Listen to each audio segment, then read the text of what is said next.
I will not be pushed, filed, stamped, indexed, briefed, debriefed, or numbered. My life is my own. Hope you're all having a great day today. My name's Carpo, for those who don't already know. And today's subject matter is going to be a little bit controversial, and to be honest, it's a subject I don't even really want to talk about. But the reason I am going to talk about it is because, well, it's multifaceted, but for two main reasons. First off, I have 3 children, and it's my goal as a parent to protect them any way I can. And second, many of the victims of abuse, especially children, don't have the ability to speak out for themselves, and those who are able are scared to do so. When you're a child, you're easily programmed to think that the adults know what's best, and it's this trust that is abused by pedophiles, and merely saying that word sends a shiver down many people's spine, mine included. And the thing I've noticed is the second main reason why I want to talk about this is because many of the mainstream news outlets and alternative news outlets won't talk about this subject. The reason is because the minute you put that up as a title, you're going to get demonetized, and that seems to be a bigger concern of a lot of YouTubers and a lot of media outlets than actually talking about the issues that are important. So if something is controversial, people will fail to address it for the fear of losing revenue. So I figure since I don't depend on ad revenue, I should talk about it. Originally, I was going to tear apart the Catholic Church, but of course this goes much deeper than the church. So I want to start off by saying that pedophiles and abusers are generally about the same percentage through the population, regardless of whether or not it's in the church or any other organization. So one of the reasons why it's so important to talk about the church on this issue is because it's the one place people send their children where you would expect to have trust and God's love and understanding. At least that's the illusion. And the fact that not just priests, but nuns abuse young girls and boys. And this has come out more and more recently. In fact, a lot of nuns have been in the clear because of the fact that people won't come forward. Because who's going to believe that a nun would abuse a little girl? Or sexually abuse a little girl? Well, they do, and they have. The percentages don't really matter, but they say that it could be up to 5% of people, bishops and priests within, the clergymen that have actually committed at least some act on a minor. So, all of this aside, the issue of abuse itself is one that maybe is difficult to deal with, and it's hard to know who's going to do what in any one group. The problem arises when the church decides to sweep it under the rug and not talk about it, when they decide to make their own little lists and not tell the police about it, when they do what the Mormons do, where they have a complete separate phone line set up that goes to a group of lawyers who receive any calls from people who believe their children were abused by the church or any member of the church. And I understand the idea of dealing with things internally rather than having the police involved. But what that does is it keeps people in the clear, allows them to abuse later. Furthermore, these priests who are caught by the church, instead of being reprimanded, fired, excommunicated, like they should be, they're moved to other churches where they can continue their abuse. And this has been ignored for far too long, and when the accusers come forward, they're considered not credible. And there's absolutely no excuse for allowing this kind of abuse. There's no excuse for hiding it. Blaming the child is a very common way that these people get away with what they do. They make the child feel guilty. They say, well, it's your fault. You're a kid. You must have lured this adult in. You must have been the promiscuous one. I don't want to get into the absurdity of how deep it goes, but it's pretty disgusting to blame children for what adults do to them. It ruins lives, and it's not just about the abuse that happens then. It's about the abuse that happens to others and continues to happen. And then the fact that these children have to live an entire life remembering this and being scarred by this. The statute of limitations on these things means that a lot of people get away with it, and by the time children are old enough to actually speak out, they really have no course of action other than to be angry. And if you want to know the numbers, since this whole investigation into the Catholic Church began, as far as I have read, there were 4,392 priests or deacons accused. And this is just in the U.S. This doesn't include other countries. Just in the U.S., 4,392 priests or deacons. And like I said, these people have lawyers on retainer.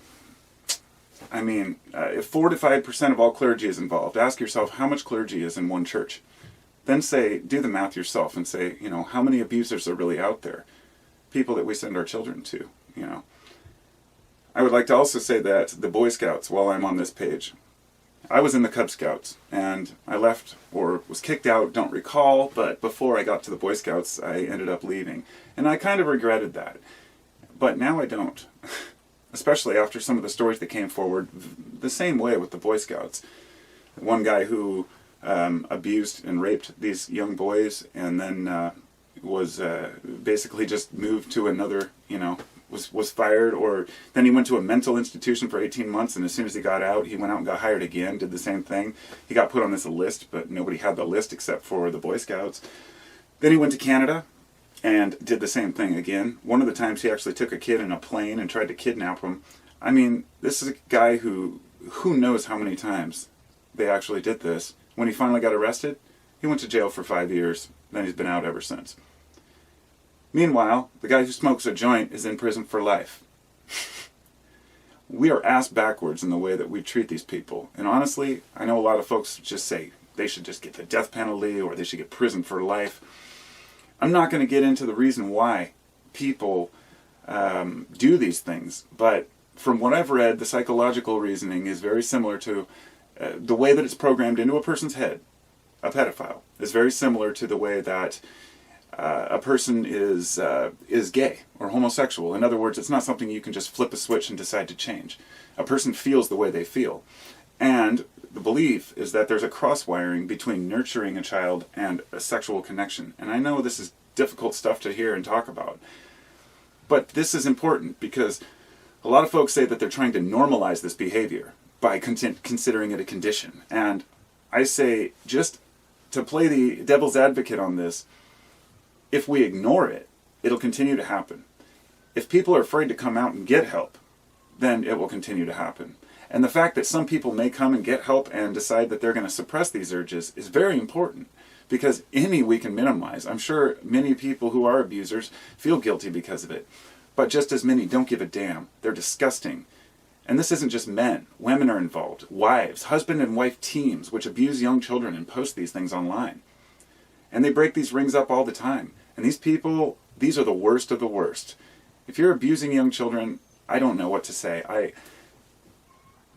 You deserve to get your ass beat into a pulp, as far as I'm concerned. But we as a society have to decide how we handle these things. And it's not up to me. But it's not just sexual abuse. It's all different types of abuse, by the church especially. I was going to do a separate video about Tuam from 1925 to 1961. When unwed mothers would have a child or get pregnant, they'd be sent to these institutions in Ireland. There were like 10 different ones. Thousands of women, 35,000 women were sent to 10 different places. And in this one location, within a few decades, 800 children were claimed to be deceased or just disappeared with no records. And recently, they found many, just hundreds of skeletons that were just buried in these sewage canals and these chambers underneath the church grounds that were later plowed over, and a playground was built there. And in other words, children are treated like shit. The mothers would come there and have their children, or be sent there with their children. Then the mothers would be kicked out, and then they'd come back and ask for their children, and they would say, no, you're shut out. You have no recourse. It's little things like this that show that the church doesn't care as much as it claims to care about the people, about the mothers, about the helpless, about the meek and the frail and the weak and those who need the most help.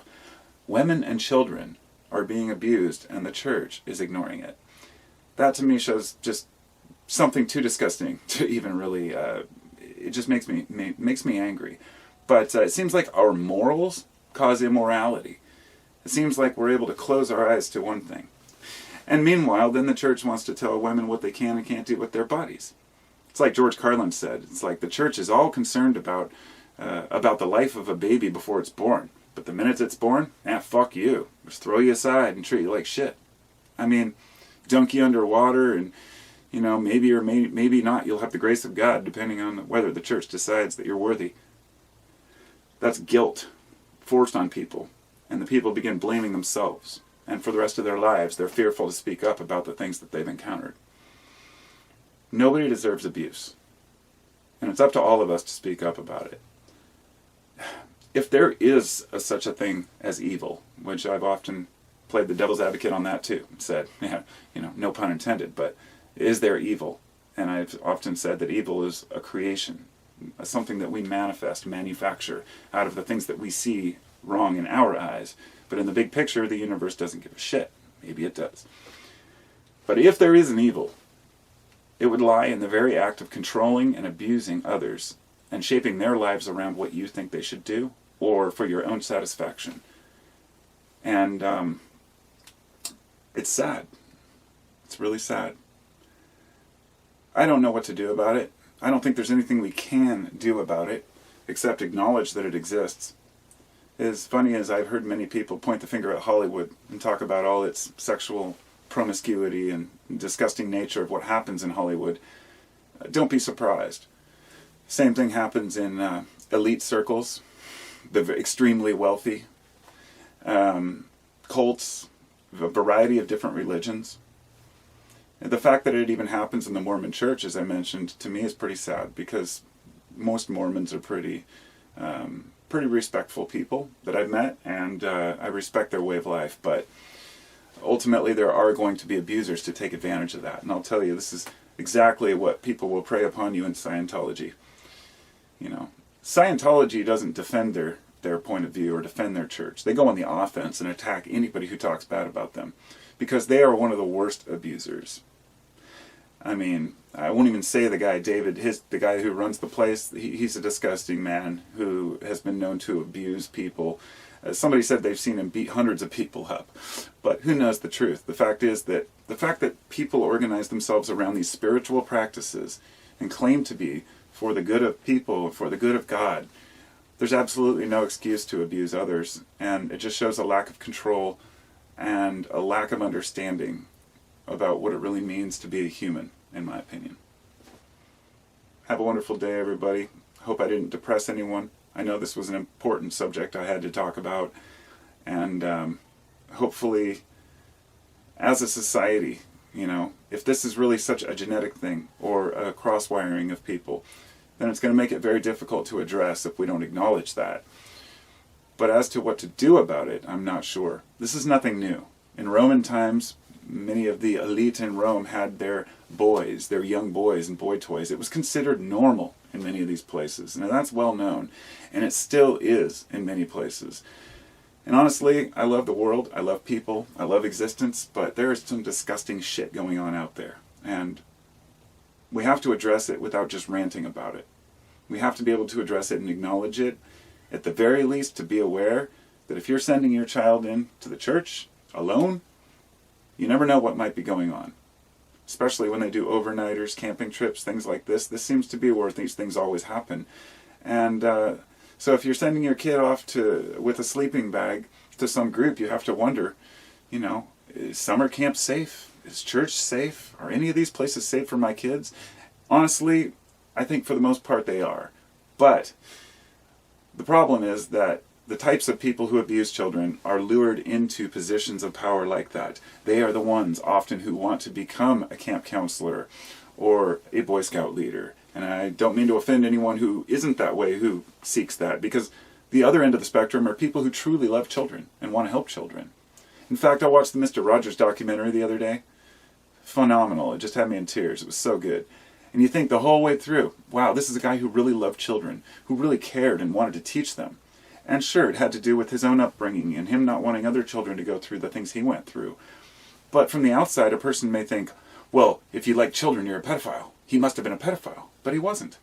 And there are many good people out there who are teaching our children, who care about our children a lot more than we do, and who can get down on their level and really understand them, who are safe. So we can't throw everyone under the bus who likes kids. is what I'm saying. We have to be able to identify these people, and it's very difficult, so just be aware. And don't be afraid to talk to your children about these things, because they're the ones who are going to experience it, if anyone, and you need them to be aware to protect themselves. So, talk to you all soon, and have a good day now.